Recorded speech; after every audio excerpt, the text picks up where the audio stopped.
ഇനി ചില വ്യക്തിപരമായ കാര്യങ്ങളിലേക്ക് വന്നാൽ അത് താങ്കളെ എത്രമാത്രം അലോസരപ്പെടുത്തിയാലും താങ്കളുമായി ബന്ധപ്പെട്ട് ചർച്ച ചെയ്യപ്പെടുന്ന വിഷയമായതുകൊണ്ട് മൂന്നാറിലേക്ക് വന്നാൽ താങ്കളുടെ കുടുംബത്തിലെ ആർക്കെങ്കിലും ബന്ധമുണ്ടോ അവിടെ ഏതെങ്കിലും റിസോർട്ടിൽ? എൻ്റെ കുടുംബത്തിലെ ആളുകൾക്ക് എവിടെ റിസോർട്ടുണ്ടോ അവിടെ നിയമപരമായി ഉള്ള കാര്യങ്ങളേ ഉള്ളൂ. നിയമവിരുദ്ധമായിട്ടുള്ള കാര്യങ്ങളുടെ നിങ്ങൾക്ക് ചോദ്യം ചെയ്യാം, ആർക്കും ഇടപെടാം, ഒരു കുഴപ്പമില്ല. ഈ മൂന്നാറിൽ ഹിൽ വ്യൂ, അതുപോലെ തന്നെ ഹോളിഡേ ഇൻ, അതുപോലെ മറ്റൊരു റിസോർട്ട്, ഇനി ക്ലൗഡ്9 ആകട്ടെ VS സർക്കാരിന്റെ കാലത്ത് ഇടിച്ചു നിരത്തി. ഇതൊക്കെ താങ്കളുടെ മകളുടെ ഭർത്താവിന്റെ കുടുംബമാണ് അതിന്റെ ഉടമസ്ഥർ അല്ലേ? എൻ്റെ മകളുടെ ഭർത്താക്കന്മാർക്ക് തേക്കടിയിലുണ്ട്, മകളുടെ ഭർത്താക്കന്മാർക്ക് മൂന്നാറിലുണ്ട്, തിരുവനന്തപുരത്തുണ്ട്. അവരൊക്കെ വലിയ ബിസിനസ് നടത്തുന്ന ആളുകളാണ്. ഹോസ്പിറ്റാലിറ്റി, ടൂറിസം ഒക്കെ ഉണ്ട്. നിയമപരമായിട്ട് അവർ നടത്തുന്നു. നിയമവിരുദ്ധമെന്ന് ഇതുവരെ ആരും പറഞ്ഞിട്ടില്ല. അത് നോക്കിക്കൂ, നിയമവിരുദ്ധമാണെന്നുണ്ടെങ്കിൽ ചെയ്തു. ശ്രീ കെ മണി, താങ്കൾ റവന്യൂ മന്ത്രിയായിരുന്നയാളാണ്. താങ്കൾക്കറിയാം അപ്പോൾ മൂന്നാറിൽ ഏത് വിധത്തിലാണ് ഭൂമി വേർതിരിക്കപ്പെട്ടത് 71 നിയമപ്രകാരം. അവിടെ 2 അവകാശികളെ ഉള്ളൂ. ഒന്ന് സർക്കാർ ഭൂമി പാട്ടത്തിനെടുത്തിരിക്കുന്ന ടാറ്റ, 2 സർക്കാരിന്റെ ഭൂമി, അതാകട്ടെ ഭൂരഹിതർക്ക് കൊടുക്കാനുള്ളത്. ഒരു റിസോർട്ട് പോലും അവിടെ അതുകൊണ്ട് വെക്കാൻ പറ്റില്ല. പിന്നെ എങ്ങനെയാണ് താങ്കളുടെ മകളുടെ ഭർത്താവിന്റെ കുടുംബത്തോടെ റിസോർട്ട്? നിങ്ങളോട് ഞാൻ ഒരു വാക്ക് പറഞ്ഞല്ലോ വേണു, നിയമവിരുദ്ധമായിട്ടുള്ള 5 വർഷക്കാലം അച്യുതാനന്ദോടെ ഭരിച്ചില്ലേ? ഭരിച്ചപ്പോൾ ക്ലൗഡ്9 ഇടിച്ചു പൊളിച്ചു. അത് ശരി, എന്തുകൊണ്ട് ഇത് നടപടി നടത്തിയില്ല? നിയമവിരുദ്ധമായിട്ടുള്ളത് ആർക്കും പരിശോധിക്കാവുന്നല്ലേ? അത് എന്നോട് ചോദിക്കണ്ടല്ലോ. നിയമവിരുദ്ധമായിട്ടുള്ളത് ഞങ്ങൾ കൂട്ടു നിൽക്കില്ല. അത് KM മാണിയുടെ കയ്യിലുണ്ടെങ്കിലും നിയമവിരുദ്ധമായിട്ടുള്ളത് നിൽക്കില്ല. ശ്രീ കെ മണി, ഉത്തരം നിങ്ങൾ പൂർത്തിയാക്കട്ടെ. നിങ്ങൾ ഈ ഇടയ്ക്ക് കയറി വളരെ ഇമ്പേഷ്യൻ്റ് ആകരുത്. നിയമവിരുദ്ധമായിട്ട് എൻ്റെ കയ്യിലുണ്ടെങ്കിൽ പോലും ഗവൺമെൻറ് എടുക്കാം. നിയമവിരുദ്ധമായിട്ടുണ്ടെന്ന് പരിശോധിക്കട്ടെ. 5 വർഷമായിട്ട് അവർ പരിശോധിച്ചില്ല, ആർക്കും പരിശോധിക്കാം.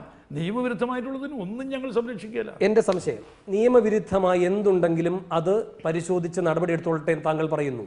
ക്ലൗഡ്9 കഴിഞ്ഞ സർക്കാർ ഇടിച്ചു പൊളിച്ചു, നിയമവിരുദ്ധമായിരുന്നോ അല്ലയോ? എന്താ അതിനെപ്പറ്റി നിങ്ങളുടെ ഇടതുപക്ഷത്തിൽ തന്നെ, നിങ്ങൾ ഏത് ഇടതുപക്ഷമാണെന്ന് എനിക്ക് തോന്നുന്നത്, നിങ്ങളുടെ ഇടതുപക്ഷത്തിൽ തന്നെ ഇതിനെപ്പറ്റി ചർച്ച വന്നില്ല. ഇടിച്ചു പൊളിച്ചു തെറ്റായിപ്പോയി, വേണേൽ കണ്ടുകെട്ടിയാൽ മതിയായിരുന്നു എന്ന് പറയുമ്പോൾ നിയമവിരുദ്ധമാണെന്നാണ് പറയട്ടെ. സർക്കാരിലേക്ക് കണ്ടുകെട്ടിയാൽ മതിയായിരുന്നു.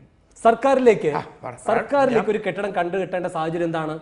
അത് അനധികൃത നിർമ്മാണമാണ്, അത് സർക്കാർ കയ്യിലെടുക്കുക. ഇപ്പൊ ഈ കഴിഞ്ഞ ഗവൺമെന്റിനെ ന്യായീകരിച്ചുകൊണ്ട് ഓരോ കാര്യങ്ങൾ ഇങ്ങനെ. എന്റെ ചോദ്യം അതല്ല. എന്റെ ചോദ്യം, ഇതിന് 2 അഭിപ്രായമുണ്ട്. ഇടിച്ചു പൊളിക്കലും ഏറ്റെടുക്കലും അല്ല എന്റെ ചോദ്യം. ചോദ്യത്തിന് ഉത്തരം പറയട്ടെ. ഇടിച്ചു പൊളിച്ചതിനെ സംബന്ധിച്ചിടത്തോളം ഇടിച്ചു പൊളിക്കണ്ടായിരുന്നു, സർക്കാരിലേക്ക് കണ്ടുകെട്ടാമായിരുന്നു എന്നുള്ള അഭിപ്രായക്കാരും ഉണ്ട്. പോയിന്റ് മനസ്സിലായല്ലോ? അതുകൊണ്ട് ഞാനിപ്പോൾ അതിനെ സംബന്ധിച്ചിടത്തോളം ഇടിച്ചു പൊളിച്ചത് ശരിയായില്ല. ശ്രീ കെ മണി, ബുദ്ധിമാനാണ് താങ്കൾ. എന്റെ ചോദ്യത്തിനുള്ള മറുപടി അല്ല താങ്കൾ പറയുന്നത്. ഇടിച്ചു പൊളിക്കലും ഏറ്റെടുക്കലും നമുക്കിടയിലെ തർക്ക വിഷയമല്ല. എന്റെ ചോദ്യം ഇതാണ്, ക്ലൗഡ്9 സർക്കാർ അങ്ങനെ ഒരു നടപടി എടുത്തു. ആ നടപടി എടുത്ത രീതി മാറി നിൽക്കട്ടെ, ഇടിച്ചു പൊളിച്ചോ ഏറ്റെടുത്തോ മാറി നിൽക്കട്ടെ, അവിടെ ഒരു നടപടി ഉണ്ടായി. എന്നാൽ അതിന്റെ അർത്ഥം അനധികൃതമായിരുന്നു അതെന്ന്. ഇതൊക്കെ കോടതികളിൽ വന്നിട്ടുള്ള കേസുകളല്ലേ? കോടതികളിൽ ഇതൊക്കെ എത്രയോ കേസുകൾ കോടതി വരികയും കോടതി പരിശോധിക്കുകയും ചെയ്തു. കോടതികളിൽ വന്ന് പരിശോധന കഴിഞ്ഞ കേസുകളെ പറ്റിയൊക്കെ എന്നോട് ചോദിച്ചിട്ട് വല്ല കാര്യമുണ്ട്? ക്ലൗഡ്9 കാര്യത്തിൽ തീർപ്പായി എനിക്കറിയില്ല. ക്ലൗഡ്9 അല്ല, ക്ലൗഡ് 10 ആയാലും നിയമവിരുദ്ധമായിട്ട് ചെയ്തിട്ടുണ്ടെങ്കിൽ ഗവൺമെന്റ് നടപടി എടുത്തേക്കും. എന്റെ സംശയം റവന്യൂ വകുപ്പ് കൈകാര്യം ചെയ്ത കേരളത്തിന്റെ ഭൂസ്ഥിതിയെ പറ്റി നന്നായി അറിയുന്ന മന്ത്രിയോടാണ്. ശ്രീ കെ എം മാണി, മൂന്നാറിൽ നിയമപരമായി റിസോർട്ട് കെട്ടാൻ ആർക്കെങ്കിലും പറ്റുമോ?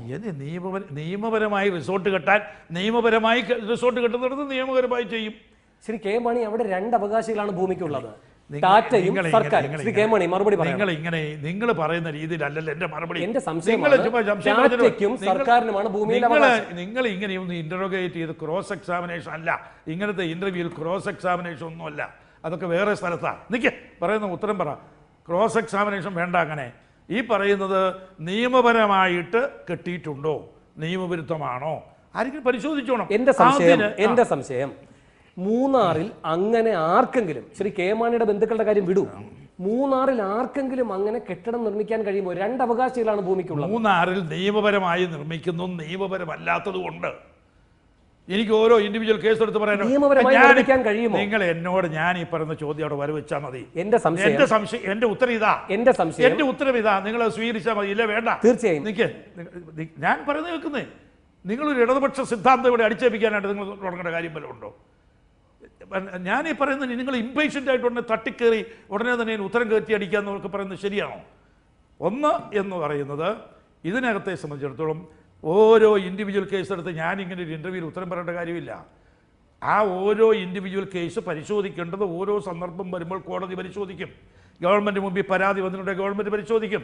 നിയമപരമായി വെച്ചതും നിയമപരമല്ലാത്തതും. നിയമപരമായി വെച്ചതാണോ ഇല്ലയോ എന്നുള്ളത് നിയമവും ഡോക്യുമെൻസും അതിൻ്റെ വസ്തുതകളും പരിശോധിച്ചാൽ നിയമപരമാണോ എന്ന് നോക്കുന്നത്. ഞാനിവിടെ ഇരുന്നൊരു കോൺഫറൻസ് വെച്ചിട്ട് ഇന്നത് നിയമപരമല്ല, എനിക്കതൊക്കെ അറിയാം, അതുകൊണ്ടായി പറയുന്നത്. അല്ല, ഒരു ലേഖകൻ ചോദിക്കുന്നതനുസരിച്ച് എനിക്ക് അതിന് അന്നേരം അങ്ങനെ ഉത്തരം പറയാനൊക്കെയല്ല. നിയമപരമായി നിർമ്മിച്ചതിനൊക്കെ പ്രൊട്ടക്ഷൻ കൊടുക്കും, നിയമപരമല്ലാത്തത് അതിന് പ്രൊട്ടക്ഷൻ ഇല്ല. മറ്റൊരു കാര്യത്തിലേക്ക് കൂടി കേന്ദ്രമന്ത്രിസഭാ പുനഃസംഘടന നടക്കുകയുണ്ടായി. 2 കാര്യങ്ങളാണ് കേരളം താല്പര്യത്തോടെ കാത്തിരുന്നത്. ശ്രീ കെ മാണിയുടെ സ്വകാര്യ കാര്യമല്ല പറയുന്നത്. ഒന്ന്, ഇ അഹമ്മദിന് സ്വതന്ത്ര ചുമതല, ഒരു പക്ഷേ cabinet rank. Shri Jose K മാണിക്ക് കേന്ദ്രമന്ത്രിസഭയിൽ ഒരു സഹമന്ത്രി സ്ഥാനം. രണ്ടും നമുക്കുണ്ടായില്ല. നിരാശയുണ്ടോ? ഒരു നിരാശയില്ല. ജോസ് കെ മാണിക്ക് ഒരു മന്ത്രിപദം കിട്ടാതെ എനിക്ക് വല്ല നിരാശയുണ്ടോ? എനിക്ക് നിരാശയില്ല. ജോസ് കെ മാണിക്ക് കിട്ടുമ്പോൾ കിട്ടും, ഇത്രയേ ഉള്ളൂ. ഞങ്ങൾ UPയുടെ ഒരു ഘടകകക്ഷിയാണ്, അത്രയേ ഉള്ളൂ. ഞങ്ങൾക്ക് കിട്ടി. ഞാൻ എവിടെയെങ്കിലും അതിന് അസംതൃപ്തി പ്രകടിപ്പിച്ചോ? ഇല്ലല്ലോ. ഞാൻ എവിടെയെങ്കിലും ഇതിന് അസംതൃപ്തി പ്രകടിപ്പിച്ചില്ല, കിട്ടിയില്ല. It's okay. എനിക്കൊരു പരാതിയില്ലല്ലോ. ശ്രീ ജോസ് കെ മാണി അത്തരമൊരു ഉത്തരവാദിത്തം ഏറ്റെടുക്കാൻ തക്കവണ്ണം പാകതയുള്ള ഒരു നേതാവാണ് എന്നൊരു വിലയിരുത്തൽ ഇത്രയും രാഷ്ട്രീയ പരിചയമുള്ള താങ്കൾക്ക് നിങ്ങളുടെ അഭിപ്രായത്തിൽ അദ്ദേഹത്തിന് ഇല്ല? അത് തന്നെയായിരിക്കും എല്ലാവരുടെയും അഭിപ്രായം. പറഞ്ഞിട്ടില്ല. നിങ്ങളുടെ അഭിപ്രായത്തിൽ വേണുവിൻ്റെ അഭിപ്രായത്തിൽ അതിന് കഴിവില്ല. ആയിക്കോട്ടെ, സാധുവായ ഒരു മനുഷ്യൻ ആയിക്കോട്ടെ, ഒരു കുഴപ്പമില്ല. ഈ അയാൾക്ക് അവർക്ക് നല്ല സമർത്ഥനാണ്, നല്ല വിവേകമുള്ളയാളാ, പക്വമതിയാണ്, നല്ല ക്യാരക്ടറുള്ളവനാ, ഇൻറ്റഗ്രിറ്റി ഉള്ളയാളാ, കഴിവുള്ളയാളാ. അതൊക്കെ ജനങ്ങൾക്കറിയാം. അതിന് വേണു ഇവിടെ ഇരുന്നുകൊണ്ട് ഒരു മീഡിയയിൽ ഇരുന്നുകൊണ്ട് ചോദ്യം ചോദിക്കുന്ന പോലെ ഒരാളെ ക്യാരക്ടർ ഷാറ്റർ ചെയ്യാൻ യുവർ നോട്ട്, എനിക്ക് അതിന് ഉത്തരവൊന്നും പറയാനില്ല. തീർച്ചയായും ഞാൻ അങ്ങനെ ശ്രീ കെ മാണി E.T. മുഹമ്മദ് ബഷീർ ഈ വിഷയത്തിൽ പ്രതികരിക്കുകയുണ്ടായി. ഇതൊരു പാർട്ടിയുടെ കാര്യമാണല്ലോ. E.T. മുഹമ്മദ് ബഷീർ പറഞ്ഞത് കേരളത്തിലായാലും കേന്ദ്രത്തിലായാലും UPയെയും UDF സർക്കാരിനെയും അധികാരത്തിൽ നിലനിർത്തുന്നത്, പ്രത്യേകിച്ചും കോൺഗ്രസിനെ അധികാരത്തിൽ നിലനിർത്തുന്നതിലെ ഒരു വലിയ ഘടകം മുസ്ലിം ലീഗാണ്. പക്ഷേ ഞങ്ങൾക്ക് അതിനുള്ള അർഹമായ പരിഗണന കേന്ദ്രത്തിലും സംസ്ഥാനത്തും ലഭിക്കുന്നില്ല. ഇതിൽ ഞങ്ങൾക്ക് അതൃപ്തിയുണ്ട്. പക്ഷേ ഞങ്ങൾ ഭരണത്തെ അസ്ഥിരപ്പെടുത്തുന്ന തരത്തിലുള്ള അന്തസ്സില്ലാത്ത പ്രവൃത്തികളിലേക്ക് പോകില്ല. അതൊരു ദൗർബല്യമായി പക്ഷേ കാണരുത് എന്ന്. ഇത്തരമൊരു നിലപാട് രാജ്യസഭാ സീറ്റിൻ്റെ കാര്യത്തിലായാലും ജോസ് കെ മാണിയുടെ കാര്യത്തിലായാലും നിരന്തരമായി നിങ്ങളെ പരിഗണിക്കാതിരിക്കുന്ന ഒരു ഘട്ടത്തിൽ നിങ്ങളുടെ പാർട്ടി നേതൃത്വത്തിനും പ്രതികരിച്ചുകൂടെ? അത് മുസ്ലിം ലീഗിൻ്റെ അഭിപ്രായം അദ്ദേഹം പറഞ്ഞു. നിങ്ങൾ എന്നെ അത് ഘടിപ്പിക്കേണ്ട കാര്യമൊന്നുണ്ടോ? മുസ്ലിം ലീഗ് എടുത്ത വഴി തന്നെ ഞങ്ങൾ എടുക്കണമെന്നുണ്ടോ? ബഷീർ പറഞ്ഞ സ്റ്റേറ്റ്മെൻറ്റ് തന്നെ ഞാൻ പറയണമെന്നുണ്ടോ? എൻ്റെ സ്റ്റേറ്റ്മെൻറ്റ് ഇതാ. കേരള കോൺഗ്രസിൻ്റെ ലീഡർ എന്ന നിലയിൽ എൻ്റെ സ്റ്റേറ്റ്മെൻറ്റ് ഇതാ. ജോസ് കെ മാണിയെയും കേന്ദ്രമന്ത്രിസഭയിൽ എടുത്തില്ല എന്നുള്ളത് ഞങ്ങൾക്ക് പരിഭവമൊന്നുമില്ല, ഞങ്ങൾക്ക് പരാതിയൊന്നുമില്ല. അത്രയേ ഉള്ളൂ. വളരെ നന്ദി ശ്രീ കെ മാണി. നന്ദി.